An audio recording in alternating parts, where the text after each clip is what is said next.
There are stories hidden between the lines of the Bible that few people know. Mysteries that have been kept for centuries, mentioned only briefly within the pages of Scripture. Today, we're diving into one of those fascinating stories, the tale of the man who walked with God and was taken to heaven without experiencing death.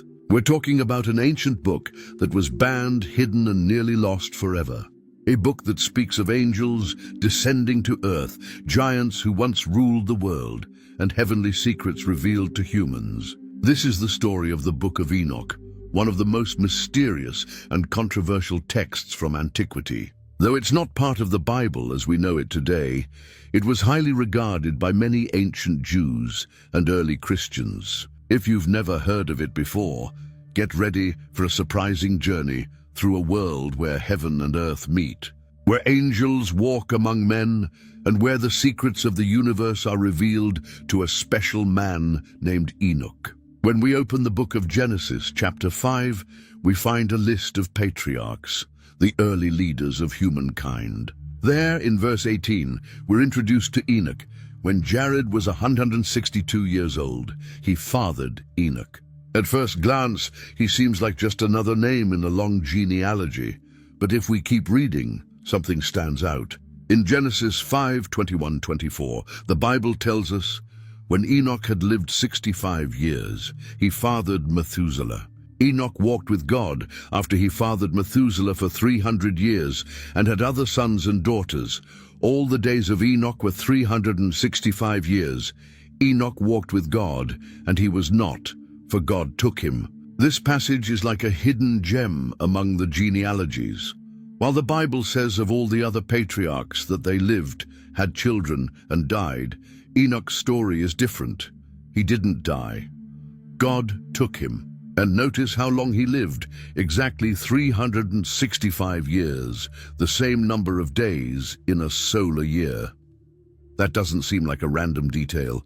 It feels rich with symbolism, as if Enoch's life represented a full, perfect cycle.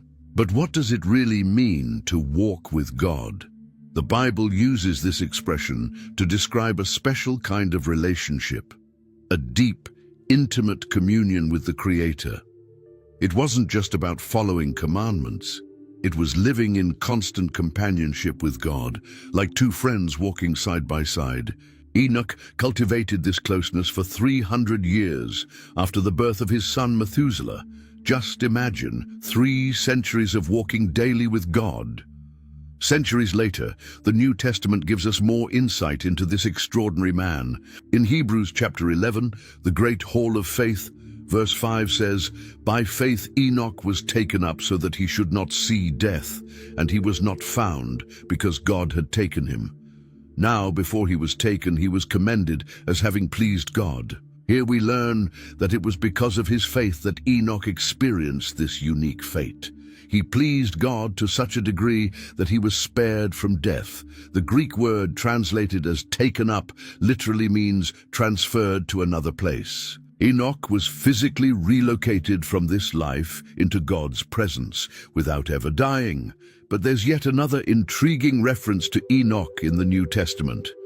In the book of Jude, verses 14 and 15 say, "It was also about these that Enoch, the 7th from Adam, prophesied, saying, Behold, the Lord comes with 10,000s of his holy ones, to execute judgment on all, and to convict all the ungodly of all their deeds of ungodliness that they have committed in such an ungodly way, and of all the harsh things that ungodly sinners have spoken against him." This passage is remarkable because Jude is quoting a prophecy from Enoch that isn't recorded anywhere in the Old Testament. Where did this quote come from? Jude is directly citing the Book of Enoch, a text not included in the Bible we have today. This shows that Jude, one of the early Christian leaders, knew and valued this mysterious book. For centuries, the Book of Enoch was like a lost treasure. Though widely read by early Christians and mentioned by several church fathers, over time it faded from view in the Western world. For nearly 1,000 years it vanished completely, as if it had been erased from history. The story of this ancient book's rediscovery begins in Ethiopia, home to one of the oldest Christian traditions in the world. In 1773, a Scottish explorer named James Bruce set out on a journey to this remote part of Africa. Bruce wasn't searching for religious treasures. His main goal was to discover the source of the Nile.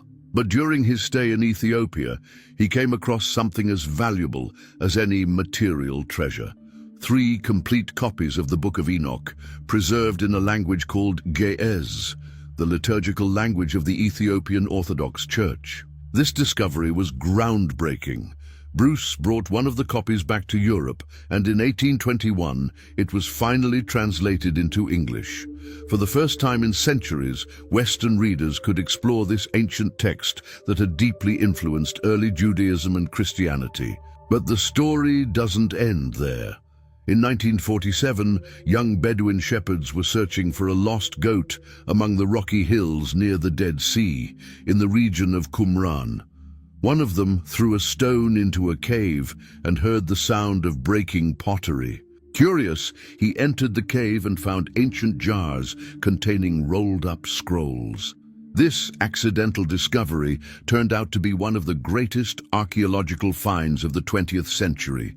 The Dead Sea Scrolls. Among the more than 900 manuscripts uncovered in the 11 Qumran caves, archaeologists found fragments of the Book of Enoch, written in Aramaic, the language Jesus spoke. These fragments dated back to around 200 BCE, proving that the book wasn't a medieval invention, but a genuinely ancient text, known and respected by the Jewish community at Qumran well before the birth of Christ. Why did the Ethiopian Orthodox Church preserve this book when other traditions left it out? Ethiopia has one of the oldest Christian traditions in the world, dating back to the 4th century AD. While Western and Eastern Christianity underwent numerous reforms and church councils that decided which books should be included in the Bible, the Ethiopian Church, geographically isolated to a degree, maintained a broader collection of sacred texts, including the Book of Enoch, which they call 1 Enoch, or the Ethiopian Enoch. To Ethiopians, this book has always been part of their scripture, read during religious services and studied by priests and scholars. They didn't preserve it as a curiosity, but as an inspired text that holds important truths about God, angels, and the destiny of humanity. But why isn't the Book of Enoch in the Bible most Christians use today? The reasons are complex and trace back to decisions made in the early centuries of the Church. Although the book was popular and influential, several factors led to its exclusion from the official canon of Scripture. First, it wasn't actually written by Enoch, who lived thousands of years earlier. It's what we call a pseudepigraphal text, written by later authors using the name of an ancient figure to lend the work authority. Second, it contains elements that some early church leaders found problematic: elaborate stories about angels, cosmological details, and apocalyptic visions that went beyond what other biblical texts described. The final decisions about which books would be included in the Bible were made across several church councils in the 3rd and 4th centuries AD. Despite its earlier influence, the Book of Enoch didn't make it into most canonical lists. Still, its content continued to influence both Christian and Jewish thought, even if not officially recognized as scripture by most traditions. The Book of Enoch transports us to a world where the boundary between heaven and earth was thin, a world where angelic beings interacted directly with humanity, and not always for the better. In chapter 6 of the Book of Enoch, we find a fascinating story that dramatically expands on a cryptic verse from the Bible. In Genesis 6:2, the Bible briefly says, "The sons of God saw that the daughters of humans were beautiful, and they married any of them they chose." Who were these sons of God? The Book of Enoch gives a detailed answer. According to Enoch, these sons of God were actually angels, referred to as the Watchers, because their original role was to observe and oversee God's creation. The book tells us that 200 of these angels, led by Semjaza, descended upon Mount Hermon, a mountain at the border of modern-day Israel, Syria, and Lebanon. In chapter 6, verses 3 to 8, we read, "And Semjaza, being their leader, said to them, I fear that you will not agree to do this deed, and I alone will have to pay the penalty for this great sin." Then they all answered him and said, "Let us all swear an oath, and all bind ourselves together by a mutual curse, not to abandon this plan, but to carry it out." So they all swore together and bound themselves with a mutual curse. This passage shows us something important. The Watchers knew they were breaking a divine law. They understood that by leaving their heavenly realm and taking human women, they were committing a forbidden act. It wasn't a mistake or a misunderstanding. It was a deliberate rebellion against God's established order. But why did these angels do it? The Book of Enoch suggests that they were drawn by the beauty of human women, but also hints at something deeper, a desire to experience earthly life with all its sensations and freedoms, even if it meant abandoning their divine purpose.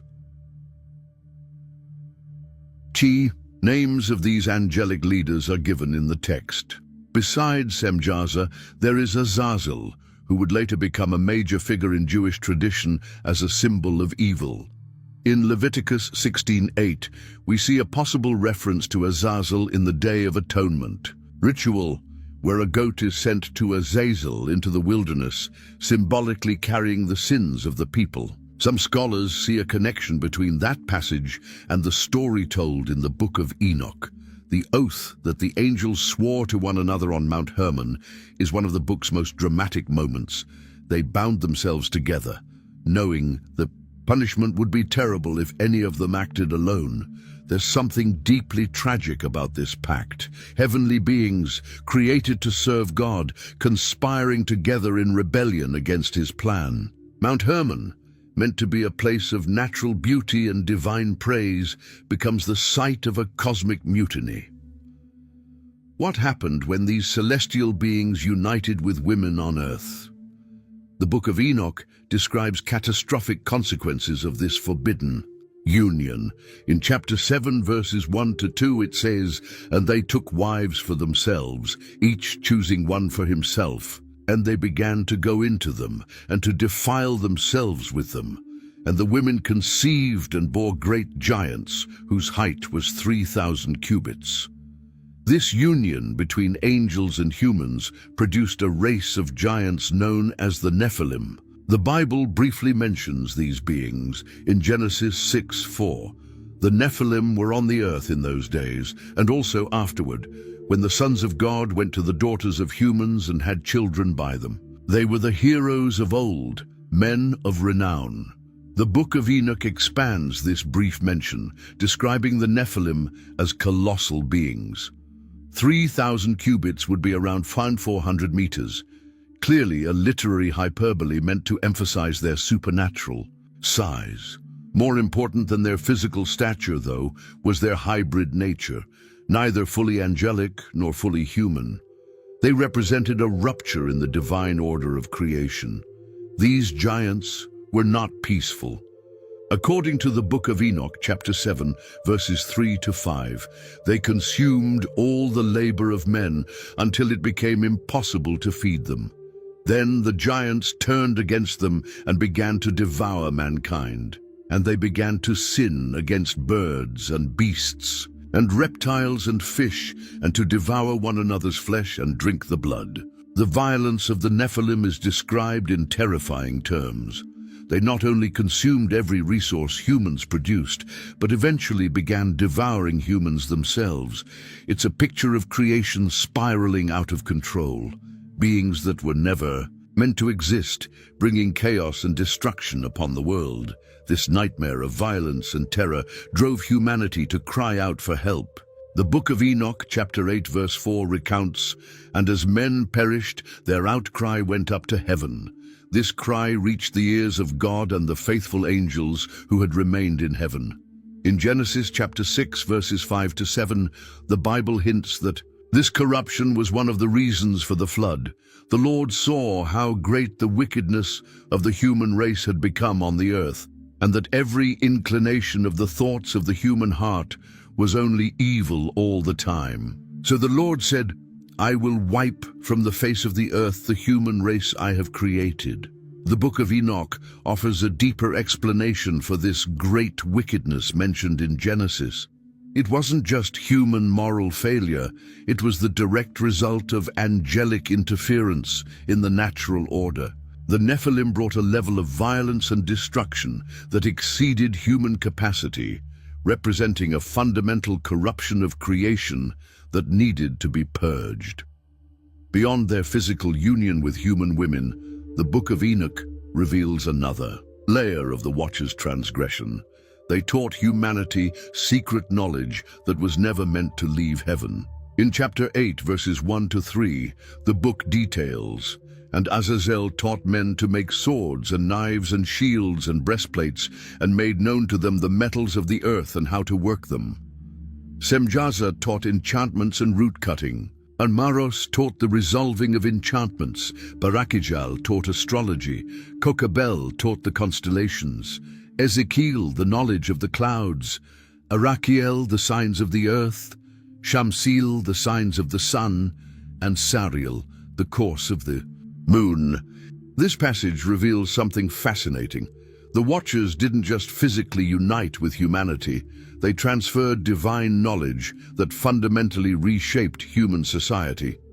Each angel had a specialty, a unique celestial skill they passed on to humans. Azazel, named as one of the chief leaders, taught metallurgy and the crafting of weapons. While this knowledge might seem neutral, metal tools can be useful for agriculture and peaceful purposes. The text highlights its military applications: swords, knives, shields, and armor. In other words, Azazel taught humans how to kill each other more effectively. Other angels shared equally problematic knowledge.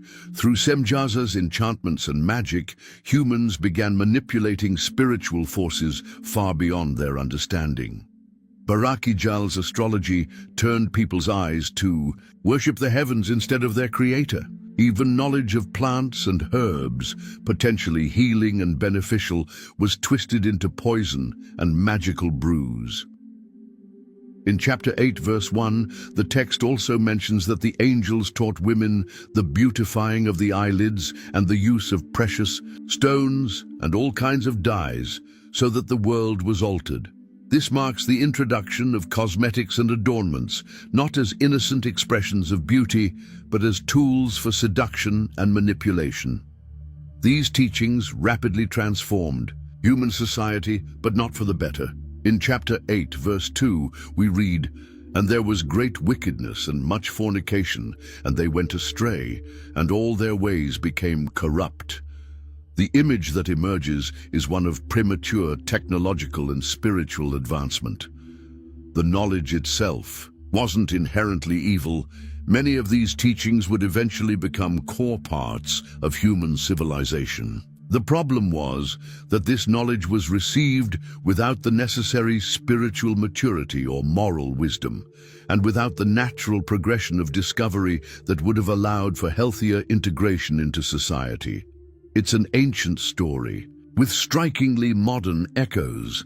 The rise of powerful technology without a corresponding rise in ethical and spiritual development can lead to disaster. Humanity was handed powerful tools without the wisdom to wield them, and the result was violence, manipulation, and widespread corruption. This element of the Book of Enoch, the transfer of forbidden heavenly knowledge, offers a unique perspective on the nature of human understanding. Not all knowledge is beneficial in all circumstances. There is a right time for every discovery, and knowledge obtained too early or from the wrong sources can do more harm than good. The story also suggests that knowledge without wisdom is dangerous. Humans learned to work metal, use medicinal herbs, and observe the skies, all useful skills, but they lacked the moral discernment to use them for good. The result was a society plagued by violence, manipulation, and deep corruption, As the earth was being corrupted by the fallen angels and their giant offspring, the Creator watched with sorrow. It was at this point that he chose a man for a special mission. Enoch, who already walked in close communion with God, received a unique calling. In the Book of Enoch, chapter 12, verses 1 to 4, we read how it all began. Before these things happened, Enoch was hidden, and none of the children of men knew where he was hidden or what had become of him. His activities during his life were with the watchers and the holy ones. And I, Enoch, was blessing the great Lord and King of eternity, and behold, the watchers called me. God had preserved Enoch from the evil spreading across the world. While the rebellious angels were teaching humans forbidden knowledge and their giant offspring were terrorizing the earth, Enoch was kept in a safe place, in communion with the faithful angels. But there came a moment when he received a mission that would change his life forever. In chapter 12, verses 4 to 6, we see the divine calling. Enoch, scribe of righteousness, go and declare to the watchers of heaven who have abandoned the high heaven, the holy and eternal place, and have defiled themselves with women. Tell them, you shall have no peace. Just imagine how Enoch must have felt. A mere man called to deliver a message of judgment to powerful celestial beings. It would be like being asked to confront kings and generals. But Enoch had walked with God for so long that he had the courage needed for such a task. When the rebellious angels realized they were under divine judgment, they pleaded with Enoch to intercede on their behalf. In chapter 13, verses 4 to 5, they say, "Plead for us so that we may find rest." They were terrified of the punishment they knew they deserved, and they hoped Enoch could obtain forgiveness for them. Enoch agreed to try. He withdrew to a solitary place to pray for the fallen angels. Chapter 13, verses 7 to 8 describes, "Then I departed and sat by the waters of Dan, in the land of Dan, to the southwest of Hermon. I read their petition until I fell asleep. And behold, I had a dream, and visions came upon me. In those visions, while he slept, Enoch was spiritually taken into the presence of God. Trembling, he presented the request of the fallen angels. But the divine response was clear and firm. In chapter 14, verses 4 to 7, God declares, "You must say to the watchers of heaven who sent you to intercede for them, it is you who should be interceding for humans, not humans for you. Why did you leave the high, holy, and eternal heaven, lie with women, defile yourselves with the daughters of men, take them as wives, and act like the children of earth, bringing forth giant offspring?" God's answer left no room for mercy. These angels had completely reversed the natural order. Instead of protecting humanity, as was their duty, they had corrupted it. Now Enoch, a human, had to bring the message of condemnation to these fallen beings. With this burden on his shoulders, Enoch returned to fulfill his mission. In chapter 15, verses 1 to 2, he recounts, "And he answered and said to me with his voice, Listen, do not fear, Enoch, righteous man and scribe of righteousness. Come here and hear my voice. And go, say to the watchers of heaven who sent you to intercede for them, you should be interceding for humans, not humans for you." Thus Enoch became a mediator between heaven and earth, delivering the divine message both to the fallen angels and to humankind, who needed to be warned of the coming judgment. It was a heavy responsibility, but Enoch carried it out faithfully. Enoch's story takes an even more astonishing turn when he is taken on a celestial journey unlike anything any human had ever experienced. This was not a simple dream or vision. It was a real physical ascent into the heavens while he was still alive. In the Book of Enoch, chapter 14, verses 8 to 9, he describes the beginning of this incredible journey. "And behold, in the visions, clouds called out to me, and mist summoned me. The course of the stars and the lightning sped me on and pushed me forward, and the winds in the vision made me fly and lifted me upward and carried me into heaven. Enoch was carried by winds and clouds, rising higher and higher, passing through the stars until he reached the celestial realms. During this extraordinary journey, he was guided by angels who showed him the mysteries of the universe, things no human eye had ever seen. As he was taken through the heavens, Enoch discovered that there wasn't just one heaven, but 7 celestial realms, each with its own characteristics and purpose. In chapter 71, verse 1, he says, "It came to pass after this that my spirit was taken up and ascended into the heavens." In the first heaven, Enoch saw vast reservoirs of snow, clouds, and dew. In the second, he found chained angels awaiting judgment, some of the very watchers who had sinned. The third heaven contained both paradise, a garden of indescribable beauty for the righteous, and a place of punishment for the wicked. Continuing his ascent, in the fourth heaven, Enoch observed the orderly movement of the sun, moon, and stars. In the fifth, he encountered the Grigori, watchers who had not joined the rebellion but were deeply sorrowful for their fallen brethren. The sixth heaven was inhabited by angels who managed natural phenomena and human souls. And finally, in the seventh heaven, the highest and holiest, Enoch beheld the very throne of God. This vision of the divine throne is one of the most breathtaking moments in the book. In chapter 14, verses 18 to 20, Enoch describes, "And I looked, and saw a high throne, and its appearance was like crystal, and the great glory was seated upon it, and his garment was brighter than the sun, and whiter than any snow."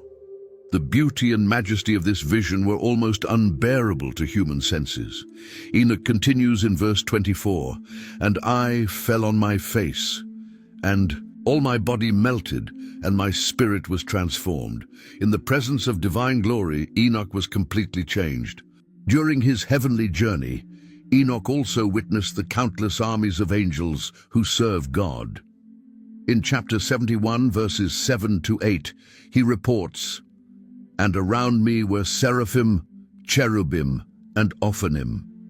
These are the ones who do not sleep but guard the throne of his glory." Enoch learned that there are different categories of angels, each with specific roles in the divine order.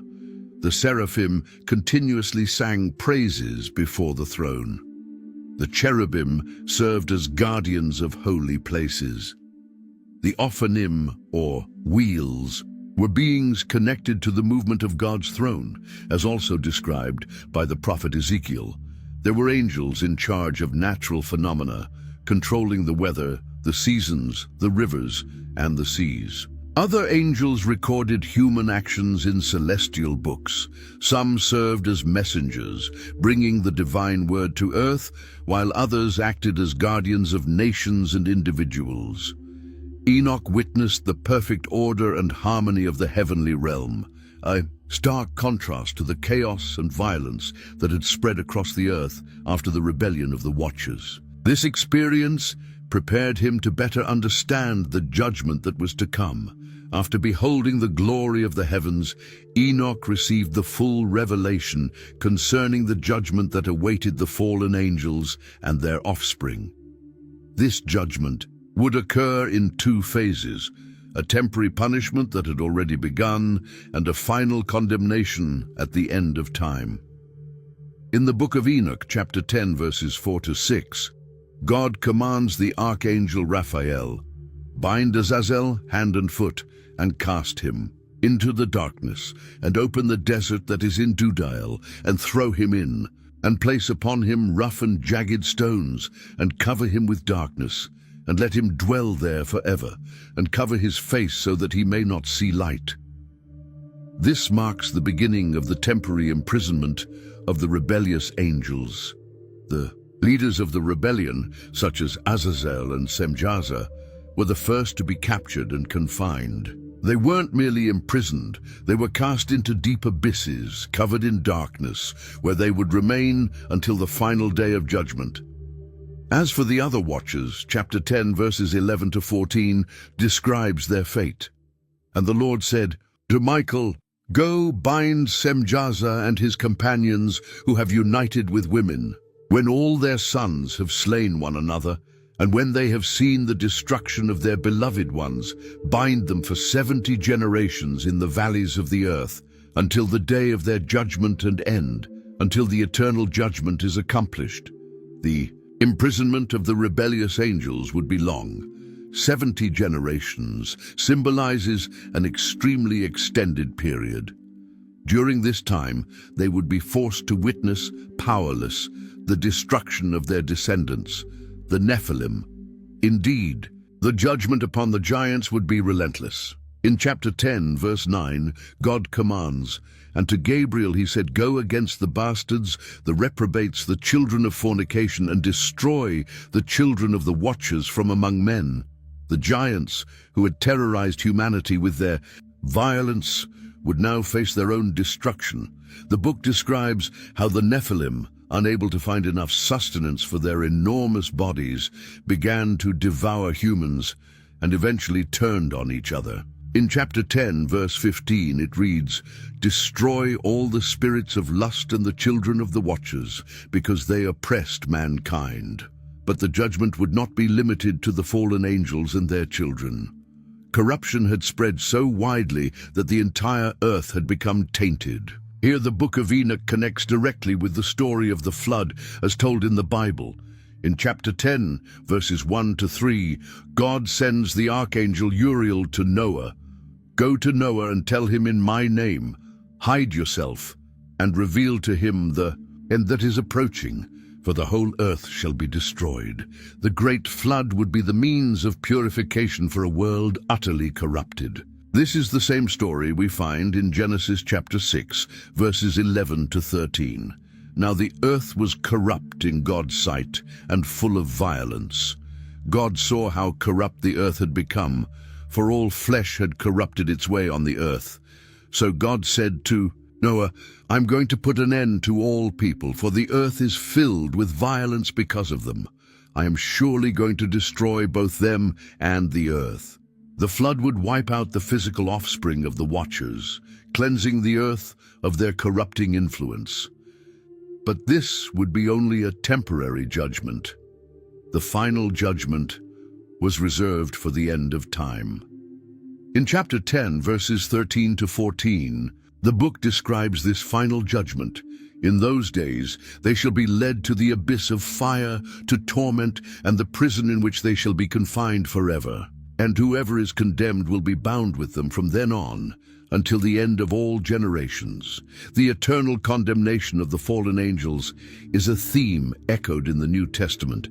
In Jude chapter 1, verse 6, we read, "And the angels who did not keep their proper domain, but abandoned their own dwelling, he has kept in everlasting chains under darkness for the judgment of the great day." Thus the Book of Enoch provides a detailed explanation for the brief reference to fallen angels in Jude, showing how the tradition surrounding these rebellious celestial beings influenced early Christian thought.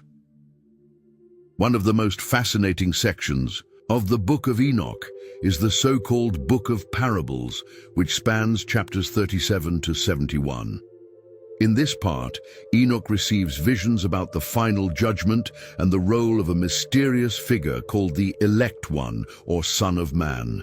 In chapter 37, verse 1, Enoch introduces this section, the second vision which he saw, the vision of wisdom that Enoch, son of Jared, son of Mahalalel, son of Canaan, son of Enosh, son of Seth, son of Adam, saw.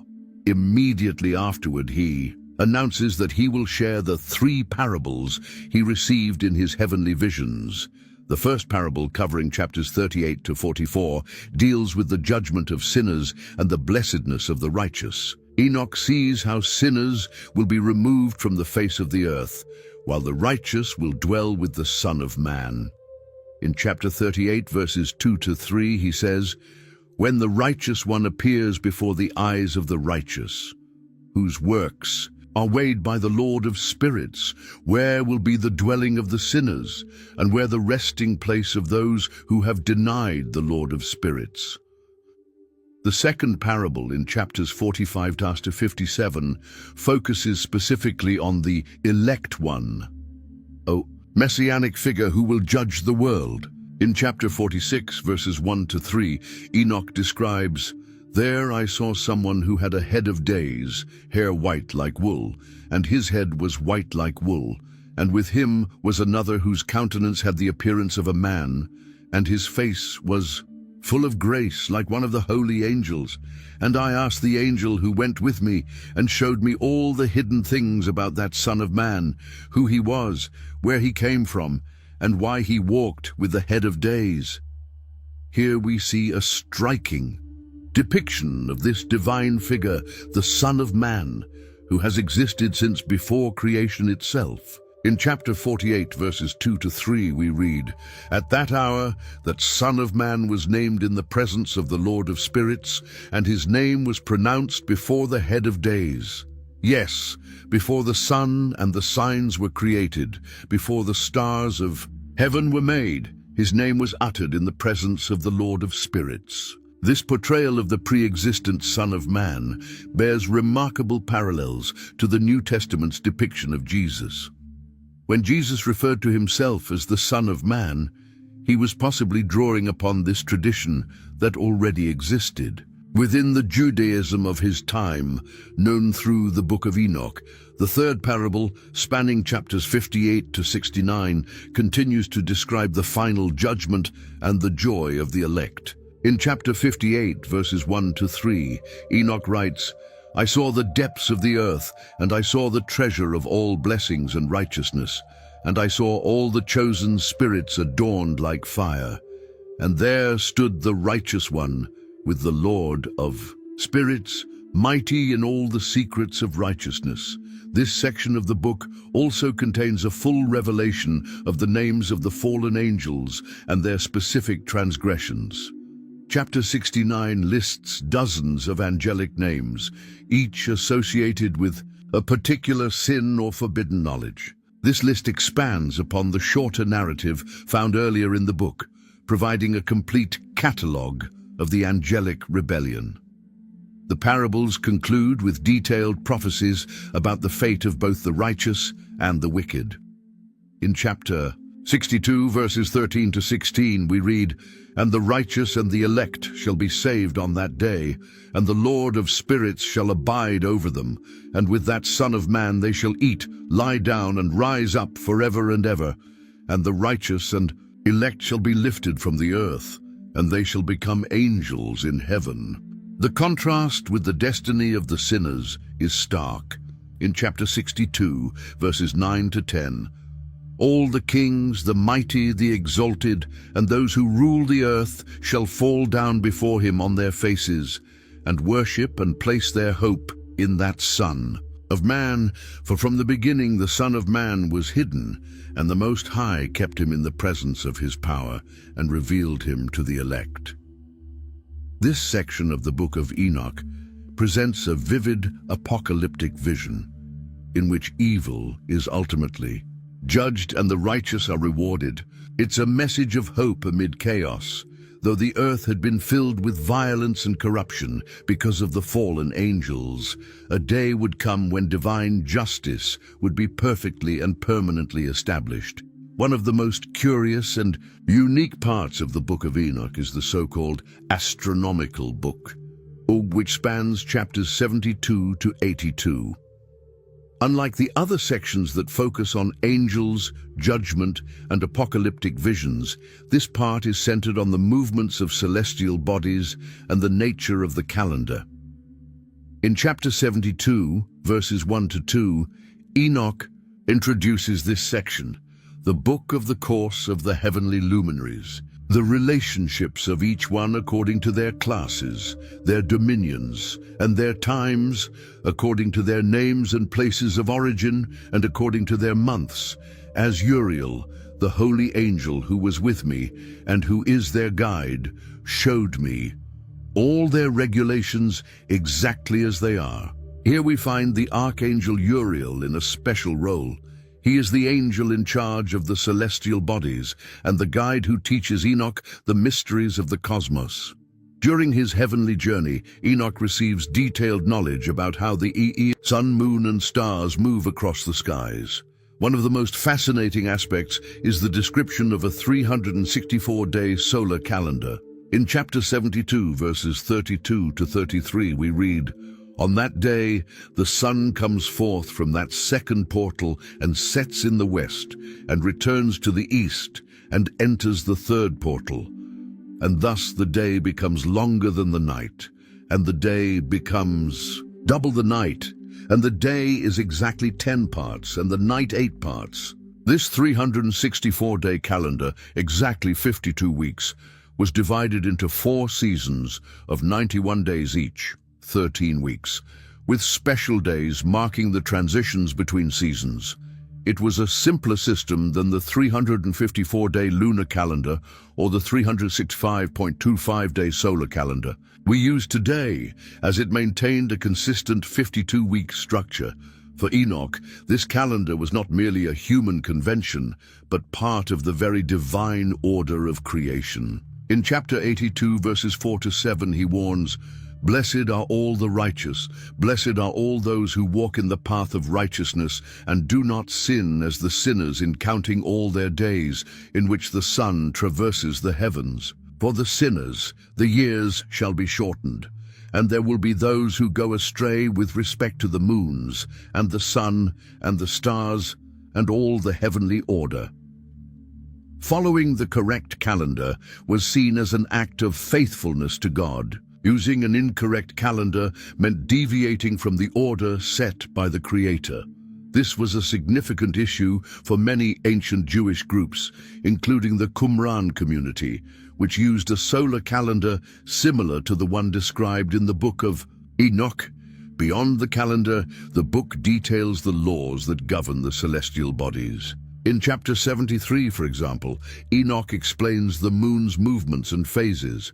In chapter 75, he discusses the stars and their positions. In chapter 76, he describes the 12 portals of the winds at the ends of the earth. All this astronomical knowledge is presented as divine revelation, not human discovery. In chapter 80, verses 1 to 2, Uriel says to Enoch, "Observe, Enoch, the heavenly tablets, and read what is written upon them, and note every individual fact. And I read the heavenly tablets, and I saw all that was written on them, and I recorded everything for myself. The heavenly tablets were like a divine book where the entire order of the universe was recorded."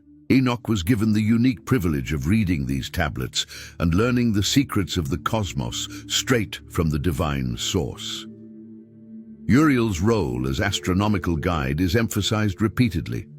In chapter 79, verses 6 to 7, we read, "And Uriel showed me 12 openings of the portals of the sun in the sky, through which the rays of the sun emerge, and into which it sets." Uriel is not merely a messenger. He is a teacher who reveals to Enoch the intricate patterns of celestial motion. The emphasis on understanding the seasons and lunar cycles also served a practical purpose for the religious calendar. In chapter 75, verses 1 to 3, Enoch says, "The leaders of the heads of thousands, who are in charge of all creation and all the stars, are also associated with the 4 intercalary days, and they are inseparable from their position. And these serve the 4 days that are not counted in the calculation of the year." These 4 intercalary days were special days added to complete the year, ensuring that religious festivals would always be celebrated on the same days of the week, year after year, a major concern for many ancient Jewish communities. The precision and regularity of the celestial body's movements were seen as a testament to the wisdom and power of the Creator. In chapter 82, verse 3, Enoch declares, "Blessed are all those who understand the correct course of the stars and all their paths in the heavens, so that they are not destroyed or perish." Astronomical knowledge wasn't just scientific, it was spiritual. Understanding the heavenly cycles meant better understanding the ways of God. For ancient readers of the Book of Enoch, The universe wasn't a purposeless machine, but a divinely ordered creation, where every star and planet followed the path set by the Creator. After receiving great visions of the heavens and the judgment of the fallen angels, Enoch had two more important dreams. These dreams are recorded in the part of the Book of Enoch known as the Book of Dreams, found in chapters 83 to 90. In these chapters, Enoch recounts what he saw concerning the future of humanity from the flood to the end of time. In the first dream, described in chapter 83, Enoch has a terrifying vision of the coming flood. He narrates in Enoch 83, 3-5, "I saw in my vision the sky being cast down and falling upon the earth. And when it fell to the earth, I saw the earth swallowed up in a great abyss. And I lifted up my voice to cry out and said, 'The earth is being destroyed.' The vision disturbed Enoch so deeply that he rushed to tell his grandfather Methuselah. Enoch explains in chapter 83, 7-8, "My grandfather Methuselah came to me while I was lying down and said, 'What is wrong with you, my son, and why do you cry out like this?' Then I told him all the visions that I had seen." The second dream, much longer and more detailed, spans chapters 85 to 90. In this extraordinary vision, Enoch sees the entire history of humanity portrayed through different animals. It's like watching an epic film of the past and future, but with animals taking the place of people. Enoch explains in chapter 85, 3-4, "Before I took a wife, I, Enoch, had a vision while lying on my bed, and behold, a bull came out of the earth, and that bull was white. And after it came a heifer, and with her came two calves, one was black and the other red." In this animal vision, each type of animal represents different groups of people. The white bull was Adam, the heifer was Eve, the black calf was Cain, and the red one was Abel. As the vision unfolded, Enoch witnessed how human history played out, with bulls, cows, sheep, and many other animals representing various people and nations. A key part of the vision shows the flood and Noah's salvation. In chapter 89, 1-9, Enoch describes, "And one of those four went to that white bull and taught him a secret. And I saw until all kinds of cattle, bulls, rams, and sheep perished and sank and were swallowed by the water. The white bull who received the secret was Noah, the one to whom God revealed how to build the ark. The animals that perished in the water represented all of humanity that died in the flood." The vision continues with the story of Israel. In chapter 89, verse 10, Enoch sees that white bull that became a man came out of the ship along with the three bulls. This symbolized Noah and his three sons beginning a new life after the flood. As time progressed in the vision, Enoch saw sheep, representing the Israelites, being attacked by wolves, bears, and other beasts, symbolizing enemy nations. He saw the birth of Moses, portrayed as a sheep that turned into a man to lead the flock. He saw the construction of the tabernacle, the conquest of the promised land, the era of the judges and kings, and even the exile. At the end of the vision, Enoch sees something wonderful, the coming of the Messiah.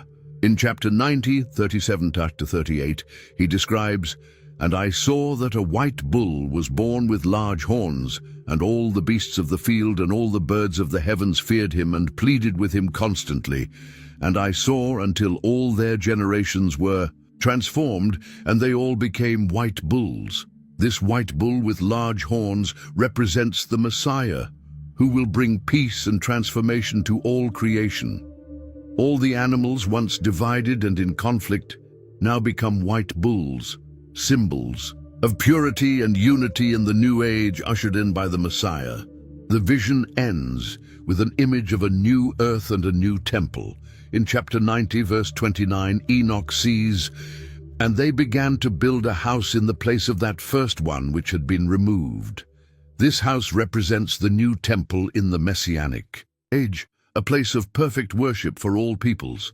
These two apocalyptic visions of Enoch reveal that despite all the evil and suffering in the world, God has a plan to restore all things. Evil will be judged, and in the end, good will triumph through the Messiah who is to come.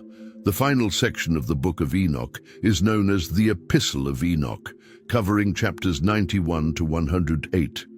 Unlike the other parts, which consist mainly of visions and heavenly revelations, this section contains many moral teachings and exhortations that Enoch left for his children and for future generations.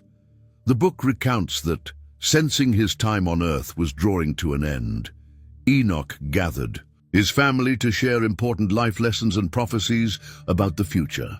In chapter 91, 1-3, we read, "And now, my son Methuselah, call to me all your brothers, and gather to me all the sons of your mother, for the word is calling me, and the Spirit is poured out upon me, so that I may show you everything that will happen until eternity." Enoch begins with simple yet profound advice on how to live a righteous life. In chapter 94, verses 1-3, he says, "And now, my children, I say to you, love righteousness and walk in it, for the paths of righteousness are worthy of acceptance, but the paths of unrighteousness shall be destroyed and disappear. Therefore I say to you, the righteous, do not walk in evil ways, nor in unrighteousness, nor in the paths of death." His words are clear and direct, like a father speaking to his children. He warns against greed, pride, violence, and deceit. In chapter 95, verse 4, Enoch declares, "Woe to you who are rich, for you have trusted in your riches. You will lose your wealth because you did not remember the Most High in the days of your prosperity." In many ways, these moral exhortations resemble the writings of the biblical prophets and the Book of Proverbs. They are practical teachings, grounded in divine wisdom, guiding people to choose the path of righteousness that leads to life, rather than the path of wickedness that leads to destruction. After these moral teachings, Enoch presents a vision of world history divided into 10 symbolic weeks. In chapter 93, and continuing in chapter 91, verses 12-17, he describes how all of human history will unfold in 10 major periods. He begins, "And Enoch began to speak from the books and said, I was born the 7th in the 1st week, while judgment and righteousness still endured." Here, Enoch identifies himself as living in the 1st week of history. The 2nd week represents the time after the flood, when evil would rise again. The 3rd week marks the calling of Abraham. The 4th week, the law would be given to Moses. The 5th week would witness the construction of the temple. In the 6th week, the temple would be destroyed and the people exiled. The 7th week would see a wicked generation arise, but the righteous would be chosen. In the 8th week, the righteous would be given swords to carry out judgment on the oppressors, and a new house, temple, would be built. During the 9th week, just judgment would be revealed to the whole world. And finally, in the 10th week, the final judgment would take place. This vision of the 10 weeks is one of the earliest attempts to divide human history into distinct epochs, each with its own character and role in the divine plan. It's a way of showing that history is not random, but follows a course designed by God from the very beginning. The climax of this plan is the final judgment and the new creation. In chapter 91, verses 16-17, Enoch prophesies, "And the first part of heaven shall pass away, and a new heaven shall appear. And after that there shall be many weeks without number forever, in which the righteous shall practice righteousness, and all sinners shall seek the path of righteousness." The image of a new heaven, replacing the old one, symbolizes a complete renewal of creation. After this, Enoch envisions an endless future where righteousness prevails eternally. It's a vision of hope that transcends present struggles. For those faithful who persevere in righteousness, Enoch promises eternal reward. In chapter 104, verses 2 to 4, he declares, "Take hope, you righteous, for sinners shall soon perish before you. Do not fear the downfall of sinners, for you shall have no part in it." And in chapter 104, verses 6 to 7, he offers a beautiful promise. "Do not be troubled if your soul descends to Sheol, the realm of the dead, in sorrow, and if your body did not receive during your life what your goodness deserved. When you die, sinners will say of you, 'How do the righteous die? What benefit did they gain from their deeds?' But it is not so. Sinners die in disgrace, but for you who fear the Lord, light, grace, and peace shall shine."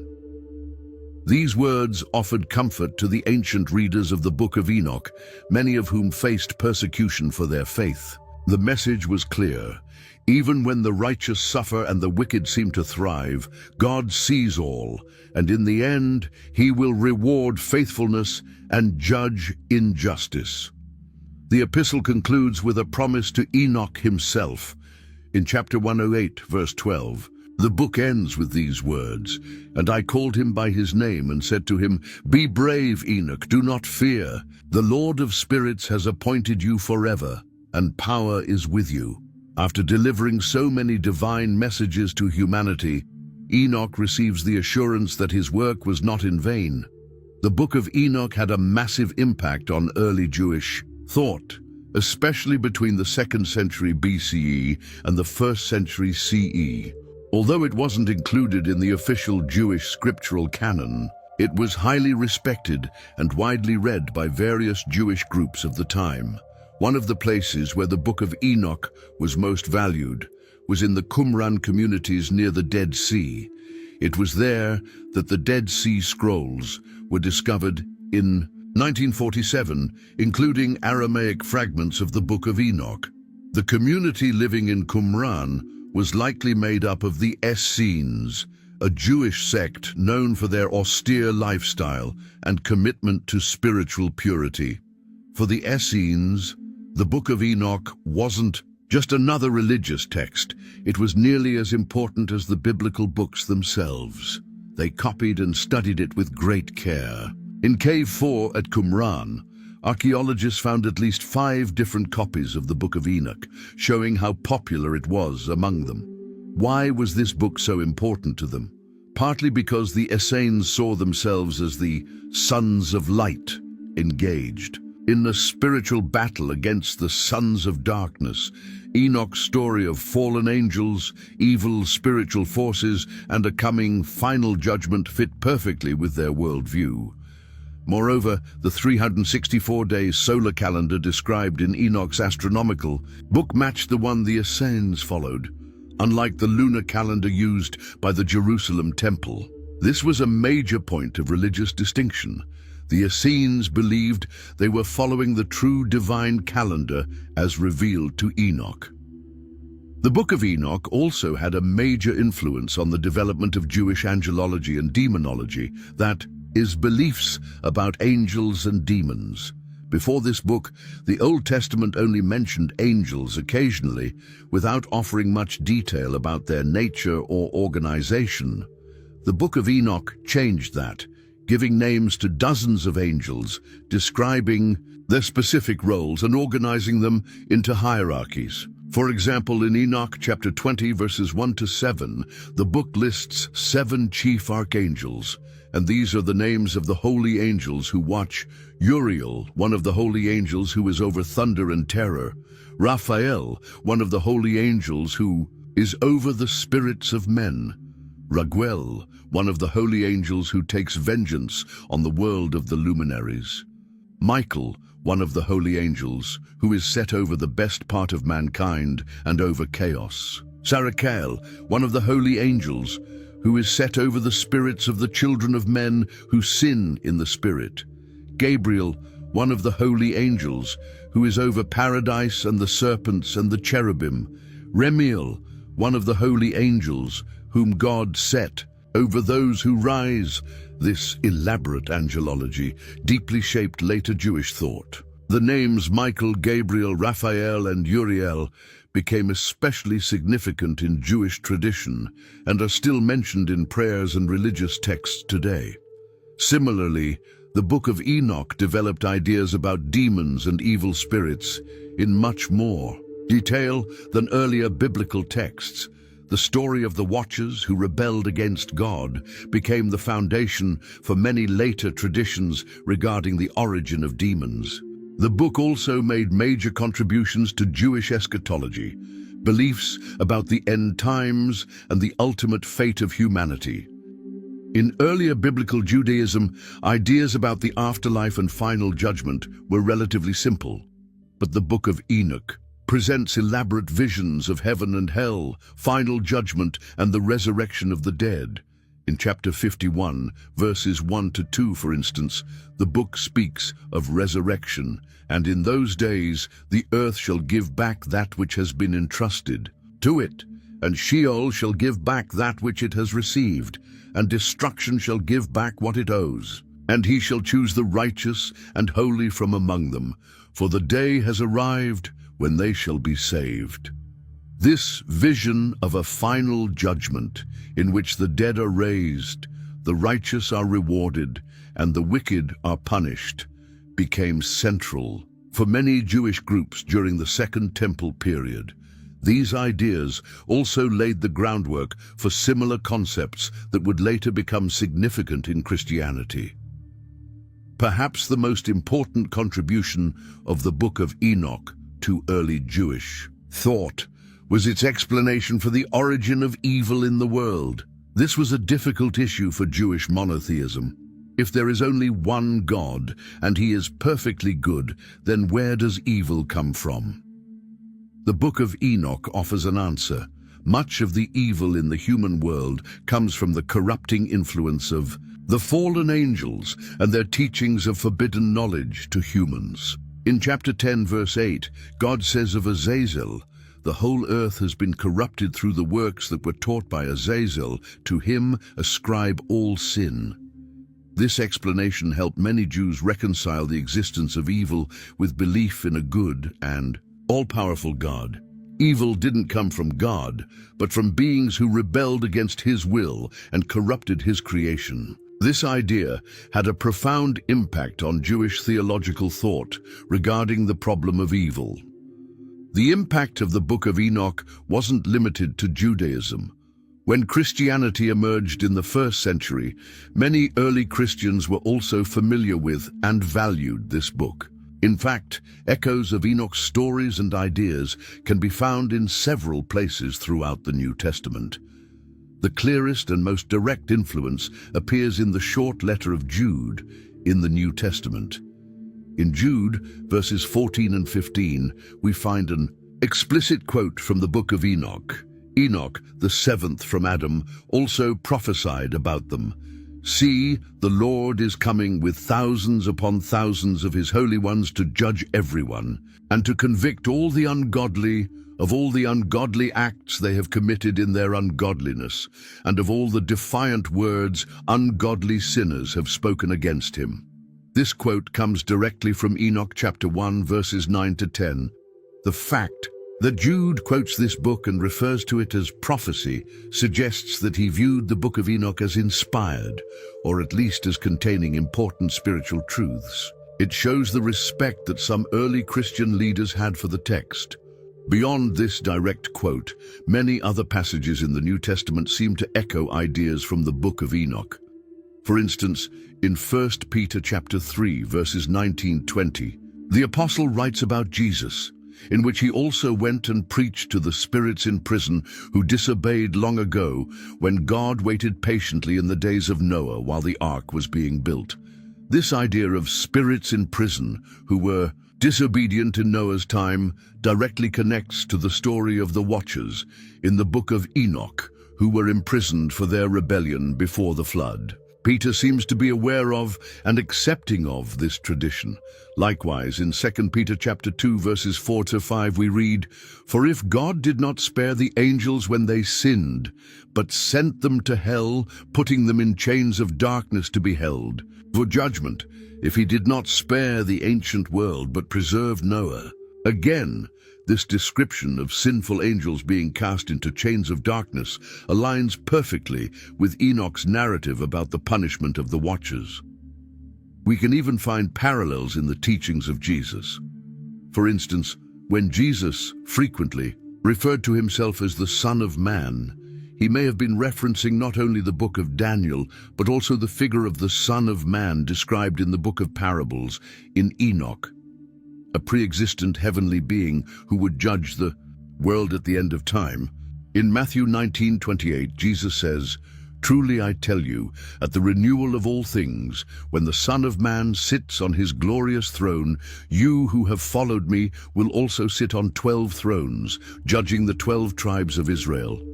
This image of the Son of Man seated on a throne of glory to judge has striking parallels with the descriptions of the elect one, or Son of Man, found in the Book of Enoch. The ideas about angels, demons, and final judgment that appear in the New Testament also show influences from Enochian thought. The concept of fallen angels led by Satan, who rebelled against God and now work to corrupt humanity, is very similar to the story of the Watchers. In Revelation 21:3, we read, "Then I saw an angel coming down from heaven, holding in his hand the key to the abyss and a great chain. He seized the dragon, that ancient serpent, who is the devil or Satan, and bound him for 1,000 years. He threw him into the abyss, locked and sealed it over him to keep him from deceiving the nations anymore." This image of Satan being chained in an abyss recalls the punishment of the rebellious angels described in the Book of Enoch. Many of the early church fathers were familiar with and even cited the Book of Enoch. Tertullian, who lived around AD 200, considered the book to be inspired scripture. Clement of Alexandria and Origen also referred to it with respect. Even after the book ceased to be considered canonical by most Christians, its ideas continued to influence Christian thought on angels, demons, and the spiritual realm. After centuries of being known mainly to scholars and the Ethiopian church, the Book of Enoch regained attention in the modern world. It all began with the Scottish explorer James Bruce, who traveled to Ethiopia in 1773. Bruce brought back to Europe 3 copies of the book in Ge'ez, ancient Ethiopian. But it was not until 1821 that Professor Richard Lawrence published the first complete English translation. This translation caused a major stir in both academic and religious circles. Here was an ancient book that seemed to fill in key gaps in biblical stories and was, surprisingly, even quoted in the New Testament. Scholars began to recognize its significance for understanding the development of early Judaism and Christianity. Interest in the book grew even further in the 20th century, thanks to 2 important discoveries. First, in 1947, Aramaic fragments of the Book of Enoch were found among the Dead Sea Scrolls at Qumran, confirming its antiquity and importance. Then in 1952, scholar J.T. Millick identified Greek fragments of the book during an excavation in Egypt. These discoveries sparked new translations and academic studies.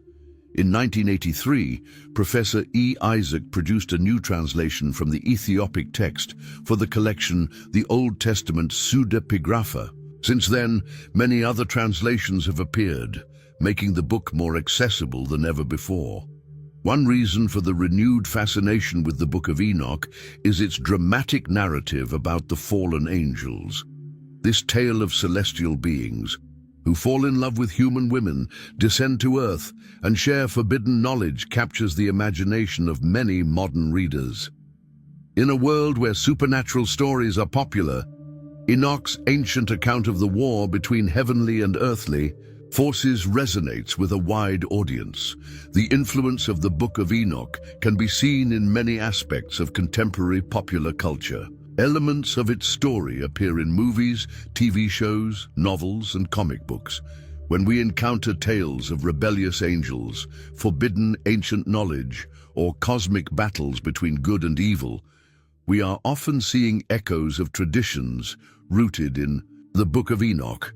For example, the name Azazel, one of the leaders of the fallen angels in Enoch, shows up as a demonic character in various modern films and books.